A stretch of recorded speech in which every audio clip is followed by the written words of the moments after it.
Hello to all. उसी session को हम लोग आज कंटिन्यू कर रहे हैं जहां पे हम लोग डिस्कस कर रहे हैं a very important topic which is related to the monetary policy committee. और हमने बात किया इसके पहले कि what exactly is monetary policy, कौन डिसाइड करता है ये मॉनेटरी पॉलिसी। 2015 का जो हिस्टोरिक एग्रीमेंट रहा गवर्नमेंट और आरबीआई के बीच में, that is known as a monetary policy agreement. 2016 में मॉनेटरी पॉलिसी कमिटी बनाया गया, उसका काम क्या है। And then finally we discussed about the operating target which the monetary policy committee tracks on a daily basis, and to ensure that its objective is being fulfilled, it has numerous tools in its hand to ensure that the repo rate is close to the WACR on a daily. और यही सारे tools हमने बात किया था, LAF, MSF, reserve, open market, OMOs, sterilisation, forex swaps and SDF।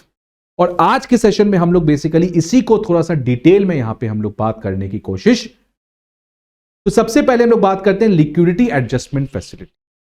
तो ये पहला टूल है जो मॉनेटरी पॉलिसी कमिटी और आरबीआई इन जनरल इसको डिप्लॉय करता है टू एंश्योर कि लिक्विडिटी जो मार्केट में है वो इस तरीके से हो कि माई वैकर इज क्लोज टू माई।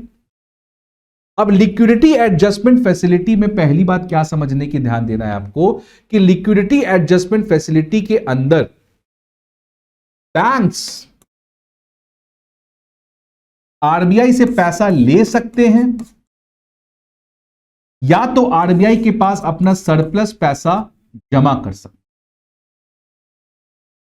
तो लिक्विडिटी एडजस्टमेंट फैसिलिटी के अंदर the RBI adjusts the liquidity into the system. But ये पावर किसके पास है? बैंक्स के पास। कि बैंक्स को अगर पैसे की जरूरत है तो आरबीआई से वो ले सकते हैं, और बैंक्स के पास अगर सरप्लस पैसा है तो वो आरबीआई के पास अपने पैसे को जमा भी।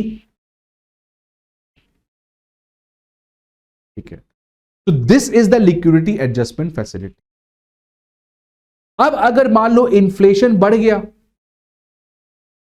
8% पे इन्फ्लेशन है, तो क्या बैंक्स को पैसा लेना महंगा कर दोगे? तो रेपो रेट बढ़ा दोगे। ठीक है, और रेपो रेट बढ़ा दोगे तो ये क्या होता है आपका, जब बैंक आरबीआई से पैसा लेती है इसको हम लोग कहते हैं रेपो रेट,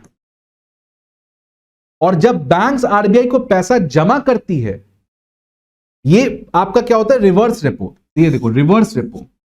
रिवर्स रेपो क्या होता है? फॉर एग्जांपल अगर बैंक के पास ज्यादा पैसा है, क्या करेगी पैसा रख के? यार आरबीआई के पास दे देते हैं ना। तो बैंक्स क्या करेगी? आरबीआई के पास अपना पैसा दे देगी। For example the bank gives 100 rupees to RBI, and instead of 100 rupees the RBI will give banks 100 rupees का जीसेक एज अ कोलैटरल। किए लो 100 रुपए आप। तो रेपो में उल्टा होता है, देखो रिवर्स रेपो में उल्टा हो गया। यहां पे बैंक्स अपना सरप्लस मनी आरबीआई को डिपॉजिट कर रही है और आरबीआई फिर आपको बैंक को जीसेक दे रहा है। अब अगेन नेक्स्ट डे, बस 23 को ये हो गया, अब 24 को क्या होगा? Again the reverse will happen. Second, तो RBI will return the 100 rupees to the bank and banks will return the G secs to the RBI. तो सेम है, बस उल्टा हो रहा है, पर्पस अलग है। उस केस में रेपो में बैंक को पैसा चाहिए था। Reverse repo is a transaction जहां पे बैंक्स अपना एक्स्ट्रा पैसा आरबीआई को डिपॉजिट कर रही है। अब क्योंकि बैंक्स अपने पैसे को आरबीआई को दे रही है तो बैंक्स कुछ इंटरेस्ट लेगी। यार तुम मेरा पैसा रख रहे हो तो कुछ इंटरेस्ट तो दोगे मुझे। उस इंटरेस्ट को क्या कहते हैं हम लोग? Reverse repo rate. उसी इंटरेस्ट को हम लोग कहते हैं रिवर्स रेपो। अब अगर मान लो इन्फ्लेशन आपका बढ़ गया है, 8% पे है, उस केस में आप बैंक्स को पैसा लेना मुश्किल करना चाहते हो। यार इन्फ्लेशन बढ़ गया है, बैंक्स के पास पैसे कम देना है मुझे, तो आप रेपो रेट को बढ़ा दोगे। और साथ साथ क्या आप रिवर्स रेपो रेट को भी बढ़ा दोगे? यस, बिकॉज अगर आप रिवर्स रेपो रेट बढ़ा दिए तो बैंक्स बोलेंगे यार कि हम लोगों को क्यों दे पैसा, आरबीआई खुद ही हमें 5% का इंटरेस्ट रेट दे रही है और जनता से हमें केवल 3% का मिल रहा है। तो आरबीआई क्या करेगी? रिवर्स रेपो रेट को बढ़ा देगी, so that banks instead of giving money to the people, banks deposit their extra money with the RBI. That means पैसे का सर्कुलेशन इकोनॉमी में हुआ ही नहीं। तो that is known as a reverse repo rate. तो लिक्विडिटी एडजस्टमेंट फैसिलिटी एक ऐसा फैसिलिटी है जिसमें बैंक्स अपने आप से डिसाइड कर सकती है कि क्या उसको पैसे लेने हैं या क्या उसको पैसे देने हैं। तो this is again to ensure that जो कॉल रेट है which is equivalent to the repo. लेकिन यहां पे आपको बस एक याद रखना है, बिकॉज ये जो है हम लोग आगे जाके कंपेयर करेंगे ओपन मार्केट ऑपरेशंस। तो लिक्विडिटी एडजस्टमेंट फैसिलिटी ये इनिशिएट कौन कर रहा है कि पैसा जमा करना है या पैसा लेना है? It is the banks, not the RBI. RBI can only lend you the money if you come to ask the money. अगर बैंक्स आरबीआई के पास जा ही ना पैसे लेने या पैसे जमा करने, तो आरबीआई करेगी क्या? तो इसलिए याद रखना कि लिक्विडिटी एडजस्टमेंट फैसिलिटी में banks are at the driving seat. That means they themselves decide whether to deposit their money और whether to take the money from the RBI. लेकिन अगर हम लोग जब ओपन मार्केट ऑपरेशंस की बात करेंगे, वहां पे हम लोग देखेंगे वहां पे आरबीआई ड्राइविंग सीट पे होती है। आरबीआई डिसाइड करती है कि क्या पैसे को इकोनॉमी से हटाना है या पैसे को इकोनॉमी में डालना है। ठीक है। So liquidity adjustment facility is a facility which is provided by RBI to ensure that the liquidity constraint और liquidity surplus is managed, it is adjusted. Liquidity adjusted होना चाहिए। अगर बैंक्स को लगता है लिक्विडिटी कम है, बैंक्स को पैसा चाहिए, तो बैंक्स कैन अप्रोच आरबीआई और रेपो ट्रांजैक्शन के थ्रू वो पैसा ले सकती है ऑन एन ओवरनाइट बेसिस। और याद रखना कि रेपो केवल हमेशा ओवरनाइट के लिए नहीं होता है। ऐसा नहीं कि रेपो केवल एक दिन के लिए होता है, कभी कभार लॉन्ग टर्म रेपो भी होता है, जिसको हम लोग एलटीआरओ कहते हैं, लॉन्ग टर्म रेट ऑपरेशंस। 14 दिन का रेपो रेट, 1 साल का रेपो रेट, मतलब कि आज आप पैसा लिए आरबीआई से, अब 1 साल के बाद उस पैसे को लौटाओगे, तो दैट कैन ऑल्सो हैपन। ठीक है। तो यहां पे LAF is a facility extended by the RBI to avail liquidity in case of requirement or park excess funds with the RBI in case of excess liquidity on an overnight basis against the collateral of G-Secs including SDL। SDL का मतलब State Development Loans। That means state के द्वारा जो launch किया गया G-Secs होता है। Because जो सेंट्रल गवर्नमेंट G-Sec लॉन्च करती है वो शॉर्ट टर्म का होता है, लॉन्ग टर्म का होता है। लेकिन जो स्टेट गवर्नमेंट अपने फिस्कल डेफिसिट को फुलफिल करने के लिए जो लोन लेती है, उस केस में जो बॉन्ड इशू करती है वो केवल लॉन्ग टर्म बॉन्ड ही हो सकता है, या पढ़ोगे अपने बेसिक्स में। So those are known as the state development. तो वही हो गया, मतलब कि अपना अगर बैंक्स को पैसा चाहिए तो बैंक्स आरबीआई से पैसा लेगी, और इंस्टेड ऑफ दैट बैंक्स को कुछ G-Secs को आरबीआई के पास जमा करना पड़ेगा as a collateral. Now these G-Secs, ये कौन से G-Secs होंगे? It is decided by the RBI. और फिर कुछ दिन के बाद, या तो अगले दिन या तो कुछ दिन बाद, ये ट्रांजैक्शन रिवर्स हो जाएगा। तो बैंक्स को जो ओवरनाइट पैसे की रिक्वायरमेंट थी वो फुलफिल हो जाएगी। इससे आई कैन कीप माई वैकर क्लोज टू द रेपो। तो ये पहला फैसिलिटी है, that is known as the liquidity adjustment facility. Now RBI provides overnight liquidity of up to 0.25% of the NDTL. NDTL का मतलब net demand and time liabilities.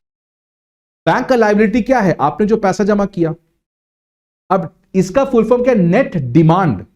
तो demand deposits bank के पास कौन से होते हैं? जो डिपॉजिट आप तुरंत निकाल सकते हो। फॉर एग्जांपल, जैसे मैंने बैंक को 1000 रुपए दिया, अब कल को मुझे 1000 रुपए निकालना है, तो क्या मुझे बैंक्स को नोटिस देना पड़ता है? नहीं, मैं गया एटीएम में निकाल लिया। उसको कहते हैं demand deposit. That means it can be withdrawn at any time. Second क्या है? Net demand and time liabilities. तो टाइम डिपॉजिट्स कौन से होते हैं? टाइम डिपॉजिट मतलब फिक्स डिपॉजिट। उसको आप अपने मन से नहीं निकाल सकते हो, उसके लिए आपको नोटिस देना पड़ेगा, कुछ चार्ज भरना पड़ेगा, उसके बाद ही आप उस पैसे को निकाल सकते हो। तो एक बैंक के पास टोटल डिपॉजिट कितना होगा? Demand deposit plus time deposit. तो वो जो टोटल लायबिलिटी है, फॉर एग्जांपल मान लो एसबीआई का टोटल लायबिलिटी 100 रुपए है, तो 100 रुपए का कितना पैसा वो ओवरनाइट बेसिस पे आरबीआई से ले सकती है? That is 0.25%। ऐसा नहीं कि वो अनगिनत पैसा ले सकती है आरबीआई से। तो any bank, how much it can take the money from the RBI? It can take at the max 0.25% of the NDTL to banks at the repo rate.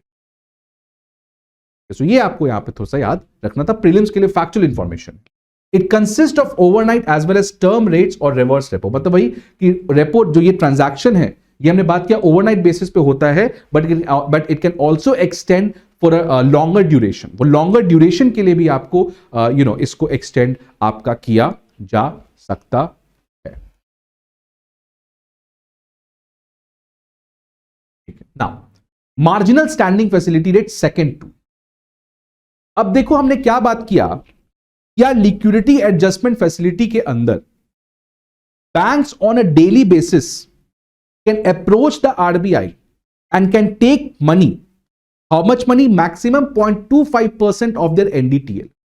लेकिन अगर बैंक को कुछ और एक्स्ट्रा पैसे की जरूरत है, क्योंकि कुछ बहुत बड़ा प्रॉब्लम आ गया, बैंक को और ज्यादा पैसा चाहिए, तो outside of the liquidity adjustment facility it can take the money from the RBI under this marginal standing facility. So this is a new facility, वो था liquidity adjustment facility, उसके अंदर आप maximum 0.25% NDTL ले सकते हो on an overnight basis।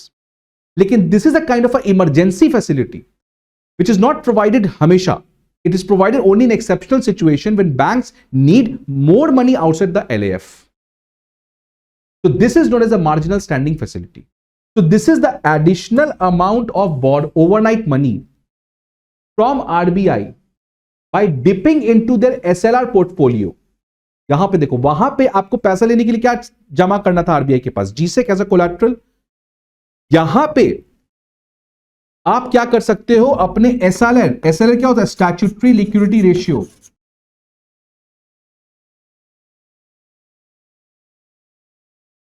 that is the SLR, statutory liquidity ratio. What is statutory liquidity ratio? Statutory liquidity ratio, आपको पता है बैंक्स को रिजर्व अपने डिपॉजिट करने होते हैं। बैंक्स दो तरीके के डिपॉजिट्स करता है, एक सीआरआर और एक SLR. CRR is the cash reserve ratio, जो कि वो आरबीआई के पास जमा करता है।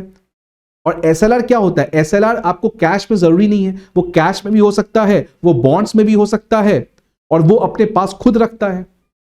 तो हर एक बैंक के पास अपना एक एसएलआर डिपॉजिट होता है, स्टैट्यूटरी लिक्विडिटी रेशियो डिपॉजिट। अब एसएलआर डिपॉजिट में हो सकता है उसके पास कोई बॉन्ड हो, तो उस बॉन्ड को वो अब कोलैटरल रख सकता है। याद रखना, लिक्विडिटी एडजस्टमेंट फैसिलिटी में the banks can take the money from the RBI by keeping certain G6 as a collateral, which are those G6 which are approved by the RBI. यहां पे because it is exceptional situation, banks अपने SLR में से जो bond रखा हुआ है उसको कोलैटरल देके ओवरनाइट बेसिस पे पैसा ले सकता है। So this is the additional amount of overnight money from RBI by dipping into their SLR portfolio up to a predetermined limit. और ऑब्वियस सा बात है, बिकॉज ये एक्सेप्शनल सिचुएशन है, सो इसमें पैसा लेना महंगा होगा। So that's why MSF is equal to repo rate plus 0.25%, because exceptional है। तो रेपो रेट के अंदर आप एलएएफ में ले लोगे, अगर एलएएफ के बाद आपको एमएसएफ के अंदर पैसा लेना है तो आपको ज्यादा पैसा भरना पड़ेगा। ठीक है, ओनली अंडर इमरजेंसी सर्कमस्टांसेस, मतलब इसको हमेशा हम यूज नहीं कर सकते। ठीक है, so this is the second facility outside the LAF as a exceptional MSF facility. Prelims के लिए क्या इंपॉर्टेंट है, एसएलआर पोर्टफोलियो आप कोलैटरल की तरह रख सकते हो, एक्सेप्शनल सिचुएशन में रेट क्या है, ठीक है, और ये ओवरनाइट बेसिस पे हम ले सकते हैं। Repo can be conducted for both, जो एलएएफ के अंदर था हमने देखा था, again that is on a daily basis, ये भी डेली बेसिस पे हो रहा है आपका। स्टैंडिंग डिपॉजिट फैसिलिटी, यार देखो ये एक नया टर्म है, ये आपको 2022 में लॉन्च हुआ, देखो अप्रैल 2022 में। अब ये देखो, इसको डायग्राम के थ्रू समझते हैं। यहां पे अगर मैं बिफोर एसडीएफ की बात करूं, जब standing deposit facility as a term नहीं आया था, उस केस में बैंक्स जो है वो अपना एक्सेस फंड आरबीआई के पास रख सकती है, और आरबीआई उसके बिहाफ में क्या करेगा, कोलैटरल देगा। इसको हम लोग क्या कहते हैं, रिवर्स रेपो ट्रांजैक्शन।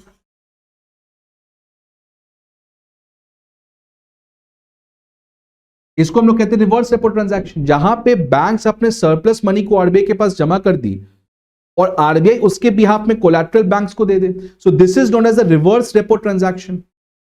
अगर मैं इसको आफ्टर एसडीएफ बात करूं, एसडीएफ आने से क्या चेंज हुआ, यहां पे देखोगे कि बैंक्स जो है वो अपना एक्सेस फंड आरबीआई के पास दे दी, लेकिन आरबीआई को उसके इंस्टेड कोई भी कोलैटरल देने की जरूरत नहीं है, कोई भी कोलैटरल देने की जरूरत नहीं है। तो ये देखो, it is similar to the reverse repo rate transactions, however there is one difference यहां पे जो है कि बैंक्स अपना पैसा आरबीआई के पास दे सकती है, बट आरबीआई को कोई जरूरत नहीं है किसी तरीके का कोलैटरल देने के लिए। और तो ये टूल लाया क्यों गया, ये टूल इसीलिए लाया गया बिकॉज बहुत बार ये देखा गया है कि आरबीआई के पास पैसा जमा करना चाहते हैं बैंक, बट आरबीआई के पास कोई गवर्नमेंट का सिक्योरिटीज है ही नहीं, या है तो बहुत कम है। तो उस चीज से बचने के लिए, बिकॉज पैंडेमिक के समय यही हुआ था, दुनिया भर के सेंट्रल बैंक्स पैसा खूब डाल दिया इकोनॉमी में, बैंक्स के पास बहुत पैसा बचा हुआ है। अब बैंक्स क्या चाहती कि इतना पैसा आ चुका है मेरे पास कि बैंक सब चाहती कुछ पैसा आरबीआई के पास जमा करें, बट आरबीआई के पास जीसेक है ही नहीं कोलैटरल रखने के लिए। इसीलिए रिजर्व रेपो ट्रांजैक्शंस के अलावा एक नया फैसिलिटी लाया गया, that is the standing deposit facility, SDF. ठीक है, सो आरबीआई एक्सेप्ट्स अनकोलैटरलाइज्ड डिपॉजिट्स, मतलब आरबीआई को कोई कोलैटरल देने को नहीं है, on an overnight basis from the LAF participants. LAF participants मतलब वही जो लिक्विडिटी एडजस्टमेंट फैसिलिटी वाले में जो पार्टिसिपेंट्स है, that is the scheduled commercial banks and other things. और इसका रेट कितना है एमएसएफ का? MSF is equal to repo rate -0.25%, repo rate -0.25%। तो एमएसएफ का रेट कितना है? तो देख लो हर चीज रेपो रेट से लिंक्ड है। तो जब मॉनेटरी पॉलिसी कमेटी ने रेपो रेट कर दिया तो फिर एमएसएफ रेट भी आ गया, मार्जिनल स्टैंडिंग फैसिलिटी वो +0.25% था, और जो एसडीएफ रेट है वो कितना आ जाएगा? Repo rate -0.25। ठीक है, it was introduced in April 2022। SDF rate replace the fixed repo rate as the floor of the LAF corridor. अब ये लैफ कॉरिडोर क्या होता है हम लोग जस्ट नेक्स्ट स्लाइड में पढ़ेंगे, बट याद रखना कि लैफ कॉरिडोर में, ये क्या कॉरिडोर अभी बात करते हैं, बट अभी बस यहां पे ये क्या समझना है कि लैफ कॉरिडोर में जो लोअर लेवल था उसमें पहले फिक्स्ड रिवर्स रेपो रेट हुआ करता था, अब एसडीएफ ने उसको रिप्लेस कर दिया है। ये हम लोग जस्ट अगले स्लाइड में समझेंगे, but prelims point of view से SDF is a very important question जहां से आप एग्जाम में एक्सपेक्ट कर सकते हो। Now let us see the LAF corridor. ये लैफ कॉरिडोर क्या है? लैफ कॉरिडोर क्या होता है? कॉरिडोर होता है। तो लैफ कॉरिडोर क्या है? एक कॉरिडोर है इसमें जो अपर लेवल है हमारा, that is the MSF, marginal standing facility rate, और जो मिडिल वाला है वो है हमारा रेपो रेट, और नीचे कौन है हमारा? SDF rate. तो रेपो रेट अगर मान लो x है, एमएसएफ कितना हो जाएगा? x + 0.25%, और एसडीएफ रेट कितना हो जाएगा? x - 0.25%। तो ये मेरा कॉरिडोर है। ये कॉरिडोर का काम क्या है? ये कॉरिडोर ये क्या कहता है कि जो वैकर है, वेटेड एवरेज कॉल रेट, ये इसी कॉरिडोर के अंदर रहना चाहिए, ये इसी कॉरिडोर के अंदर रहना चाहिए। अगर ये इस कॉरिडोर के अंदर है तब तो कोई बहुत बड़ा प्रॉब्लम नहीं है। जैसे ही वैकर इसके ऊपर चला जाएगा या इसके नीचे चला जाएगा, देन आरबीआई को किसी तरीके का एडजस्टमेंट करना पड़ेगा टू ब्रिंग द वैकर इनटू दिस पर्टिकुलर कॉरिडोर। ठीक है, तो इस दिस कॉरिडोर कुछ एक टूल नहीं है, एक बेसिकली एक मैकेनिज्म है जिससे हम ट्रैक कर रहे हैं। तो वैकर को हमें इस कॉरिडोर के अंदर रखना है। तो पहले ये जो बॉटम वाला था, यहां पे पहले रिवर्स रेपो रेट हुआ करता था, बट जब एसडीएफ को लॉन्च किया गया है, so now SDF has replaced that bottom वाला ऑफ द लैफ कॉरिडोर। तो ये देखो MSF rate is the upper bound ceiling, policy repo rate is the middle of the corridor, and SDF rate is the lower bound. ठीक है, सो ये आपका life corridor का concept है। नाउ नेक्स्ट, रिजर्व रिक्वायरमेंट पढ़ चुके हैं हम लोग। सीआरआर जो आपको आरबीआई के पास रखना पड़ता है, और SLR that can be kept with the bank themselves in the form of liquid cash, gold or other securities with themselves। ठीक है, सो ये दोनों रिक्वायरमेंट है। अब अगर मान लो इन्फ्लेशन बढ़ गया, हम नहीं चाहते कि बैंक ज्यादा पैसा लेंड करे, तो हम सीआरआर बढ़ा देंगे कि ज्यादा बैंक को पैसा आरबीआई के पास रखना पड़ेगा। एसएलआर बढ़ा देंगे कि ज्यादा बैंक्स को रिजर्व रखना पड़ेगा। So if my inflation is high, then the RBI, because ये दोनों चीज डिसाइड कौन करती है? आरबीआई। एक बैंक को कितना सीआरआर रखना है, एक बैंक को कितना एसएलआर रखना है, all these things are decided by the RBI. तो if my inflation is high, then the RBI will increase these reserve